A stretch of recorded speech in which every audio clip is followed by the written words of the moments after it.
After 4 quarters of no-quality discourse and exposition on economic development due to the effect of the COVID-19 pandemic, Economic Associates hosted its one-day quarterly Nigerian Economic Outlook Conference in Lagos. It brought together participants from the academia, financial markets, policymaking, media, entrepreneurship, and the technology sector. Dr. Teriba, the CEO of Economic Associates and the convener of the event, in his opening remarks, set the context for discourse by analyzing key developments in the global economy. In economics, whether at the global level or the national level, the subnational level, or the subnational level, you have to come down to focus on which deals matter and increase your deal count. That's the first point. The second point is that in today's world, financialization is the dominant tendency. It doesn't matter what else you know how to do. If you do not know how to financialize your activities, you will end up being a loser. It's important. You see, the global environment is now awash with liquidity. That's one evidence of the financialization. That even in the face of the lockdown, that meant we couldn't trade, we couldn't even go to work. Liquidity kept flowing, and equity prices kept reaching new peaks, at least at the global level. National success is now determined by the extent to which you can attract and retain that surplus global liquidity into your country. Income statement for any entity is not that entity's economy. For companies, your income is your sales. For government, their income is their revenue. For the country, your income is your GDP. It's just the annual flow of income.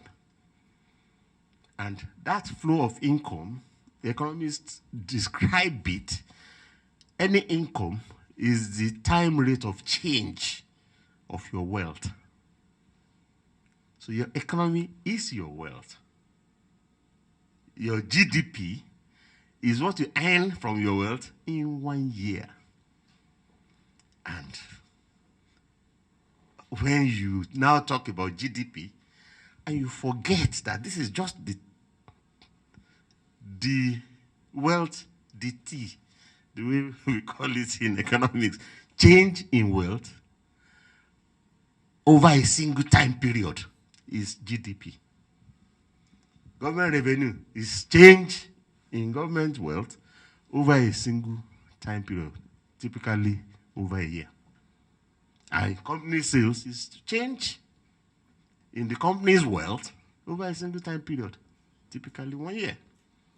So when you then get stranded looking at income, you forget the root. And any tree that gets disconnected from the root, what happens to such a tree? Of course, it dries off. And the final point is that fiscal, monetary, financial, and macroprudential stability all co-evolve. And it's important to harmonize that co-evolution. You cannot have a stable financial system in the face of fiscal instability. You cannot have a stable financial system in the face of external instability. And you cannot have a stable financial system if the individual financial institutions are not prudential. They run, and a major bank ultimately derails the financial system and the economy. So it is our business. The fiscal situation is our business. The external financial liquidity is our business. And, harmonizing their coevolution is vital. On the national melting point, Dr. Teriba emphasized the need for Nigeria to unlock liquidity for stability and growth. Up to 1990, total FDI stocks in the world were $2 trillion. Whereas annual export flows was already $5 trillion. So at this time, it was either you export as a country or you perish. And you export manufacturers with exports. And until a decade ago, it outpaced exports. Of course, real output followed the trend of exports. But financial transactions kept. And soon it's going to be twice as large as exports. And it's going to continue. Nigeria needs to target heavy inflows of FDI by wholesale listing of its corporate assets and wholesale liberalization of infrastructure sectors and wholesale commercialization of government's real estate portfolio. Nigeria needs to aggressively increase its cross-border M&A deal count from 6 deals a year in the 15 years from 2006 to 2019 towards the Brazilian average of 131 deals a year, or Indian average of 135 deals a year, or China's average of 159 deals a year. So Nigeria does 6 deals a year in privatization, that's M&A, divided by 36 states, which means you do 1 per geopolitical zone a year. So not just the country, but the states need to. Next, Nigeria needs to increase its annual average greenfield investment deal count from 49 a year in the 15 years from 2006 to 2019 towards the Brazilian average of 319 deals a year, Indian average of 795 deals a year, or China's average of 1,155 deals a year. So again, if you divide it by 36 states, 49 is maybe 1 per state. Then, whereas Brazil and India do dozens of scores per state. In the area of the subnational melting point, he highlighted some of the fiscal realities that states must brace up for. There is no state that reported a growth in budget from 2020 to 2021. All 2021 budgets are lower than the budgets originally announced for 2020, including Lagos. You can only debate states where the decline is smallest, but there is a decline in all states. So the decline is steeper in some states than others.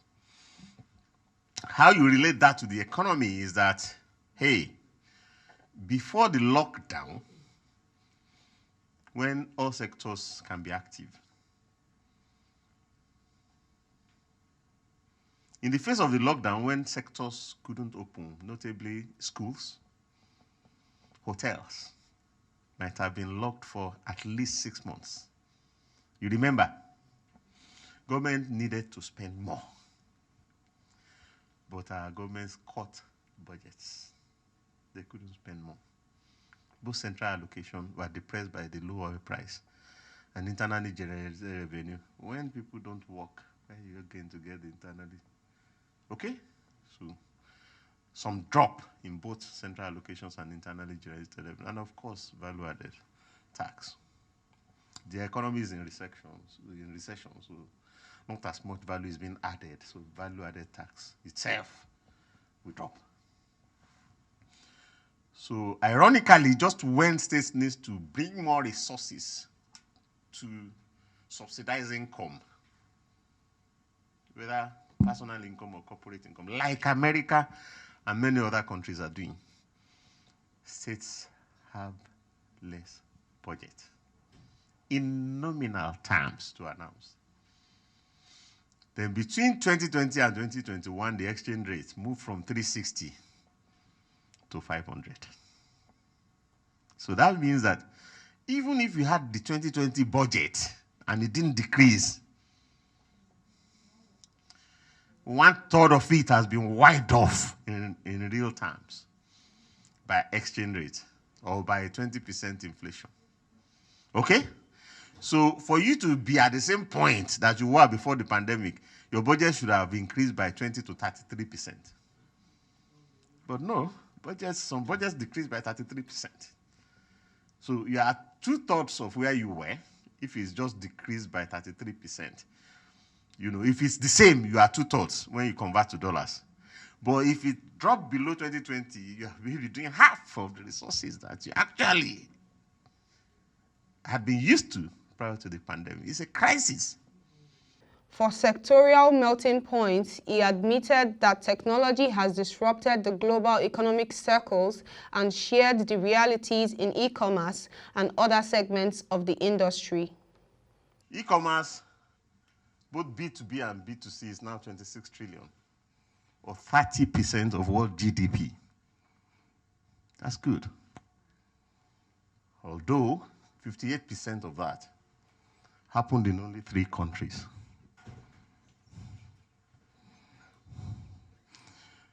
And that's US, that accounts for 36%, Japan with 13%, and China with 10%. How cheery is that?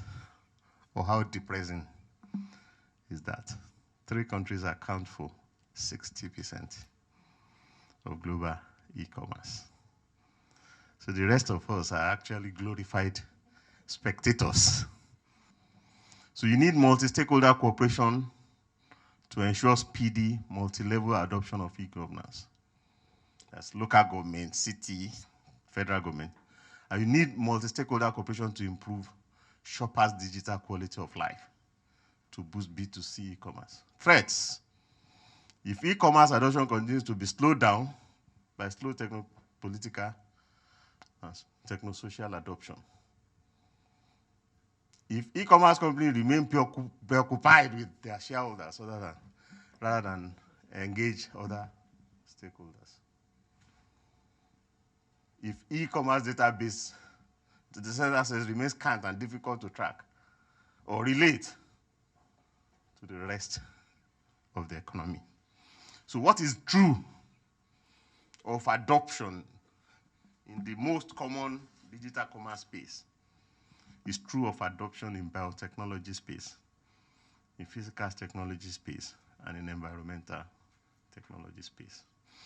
A major takeaway from this edition of the Economic Outlook Conference was the need for Nigeria to give top priority to liberalization, securitization, and the financialization of state-owned corporations for the services sector and the idle asset to attract foreign directive investment that can create more jobs and lift millions of Nigerians from poverty.